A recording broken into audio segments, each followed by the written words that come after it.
ஆண்டவரும் அகில உலகத்தின் இரட்சகருமாகிய இயேசு கிறிஸ்துவின் விலையேற பெற்ற நாமத்தினால परमेश्वर और सारा जगत का उद्धार करता यीशु मसीह के बहुमूल्य नाम से உங்க எல்லாருக்கும் அன்பின் வாழ்த்தை தெரிவித்துக் கொள்கிறேன். आप सभी को प्रेम के अभिवादन देते हैं. நல்லா இருக்கிறீங்களா? क्या आप सब अच्छे हो? கர்த்தருக்குள்ளாக சந்தோஷமா இருக்கிறீங்களா? परमेश्वर के अंदर आनंदित हो? வேதமெளிச்ச தின தியானத்தின் மூலமாக वचन दीपक के रोज के ध्यान के உங்களை अनुसार சந்திப்பதில் आपसे मिलने में நாங்கள் மற்றற்ற மகிழ்ச்சி கொள்ளுகிறோம். हम बहुत ही आनंदित होते हैं. எப்பொழுது சந்தோஷமா இருங்க. हमेशा आनंदित के உங்க साथ துக்கத்தை रहिए. மாற்றுவார். आपके दुखों को உங்க बदलेगा. வேதனைகளை आपके மாற்றுவார். वेदनाओं को உங்க बदलेगा. கஷ்டங்களை आपके மாற்றுவார். कष्टों को உங்களை बदलेगा. கைவிடவே மாட்டார். आपका हाथ कभी नहीं छोड़ेगा. நாம் இந்த வார்த்தையில கடந்து हम செல்வோமா? आज के वचन की ओर जाएंगे. உபாகமம் व्यवस्था विवरण 28ஆம் அதிகாரம் 28 चैप्टर 9 சொல்லப்பட்டிருக்குது. उसका 9वां वचन में நீ कहा உன் गया है, தேவனான கர்த்தரை கட்டளை கைக்கொண்டு यदि तू अपने परमेश्वर यहोवा की आज्ञाओं को அவர் मानते हुए வழிகளில் நடக்கும்போது उसके मार्गों पर चले கர்த்தர் உனக்கு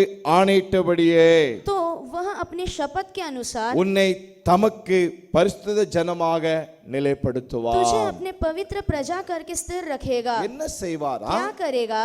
உங்களையும் आपको என்னையும் हमें பரிசுத்த ஜனமாக நிலைப்படுத்துவார். पवित्र प्रजा करके स्थिर रखेगा. உங்களை நம்மளை हमें ஆண்டவர் परमेश्वर இந்த உலகத்திலிருந்து வேறு பிரித்திருக்கிறார். इस संसार से हमें अलग कर இந்த रखा है. உலகத்திலிருந்து நம்மளை ஆண்டவர் தூக்கி எடுத்திருக்கிறார். इस संसार से हमें उठाकर अलग किया है. ஆமென். ஆண்டவர் परमेश्वर சோத தூக்கி எடுத்து उठाकर நமக்காக हमारे लिए எல்லாவற்றையும் செய்து முடித்து सब कुछ पूरा करके நம்மை பரிசுத்த நிலைத்திருக்கும்படியாக पवित्रता में हम स्थिर रहने நம்மை பரிசுத்த ஜனமாக வைத்திருக்கிறார். हमें पवित्र प्रजा के रूप में उसने स्थिर அந்த किया है. எண்ணம் அந்த சிந்தை எப்பொழுதும் நமக்கு இருக்கணும். वो विचार हमेशा हमारे अंदर होना நான் चाहिए. யார்? मैं कौन हूँ? என்னுடைய குடும்பம் என்ன? मेरा परिवार क्या है? என்னுடைய மதிப்பு என்ன? मेरा जो इज्जत क्या है? நான் பரிசுத்த ஜாதியாக அழைக்கப்பட்டு இருக்கிறவன். मैं पवित्र प्रजा के रूप में बुलाया गया हूँ. பரிசுத்த கூட்டமாக அழைக்கப்பட்ட ஒரு கூட்டம். पवित्र झुंड के रूप में बुलाया गया एक झुंड हूँ. அவர் நம்மை वो हमें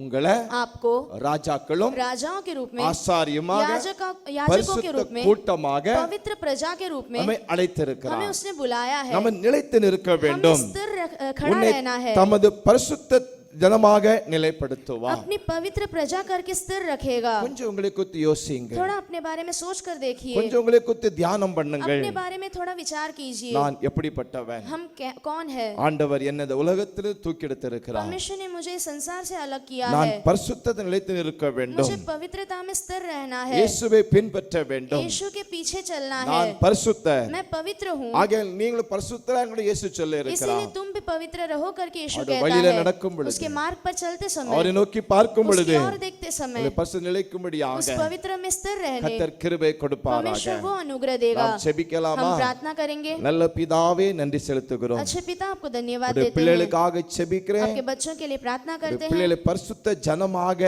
நிலைநிறுத்தும். आपके बच्चों को पवित्र प्रजा के रूप में स्थिर रखिए. வலதுபுறமாவது दाएं ओर या இடதுபுறமாவது बाएं ओर முன்பிக்கமாவது या आगे पीछे பின்பிக்கமாவது या पीछे की ओर திரும்பாதபடிக்கு न मुड़ते हुए பரிசுத்தத்துல ஓட पवित्रता में दौड़ने, நிலைத்து நிற்க स्थिर रुकने நீர் அவள் அடுக்கறங்க செய்ய வேண்டும் என நாங்கள் आप செபிக்கிறோம். अनुग्रह करने के लिए हम प्रार्थना करते எல்லா हैं. தடைகளையும் மாற்றும். सारे रुकावटों को तोड़ இயேசு दीजिए. மூலம் ஜெபங்களும் அருமை பிதாவே. यीशु मसीह के नाम से मांगते पिता. ஆமென். आमीन.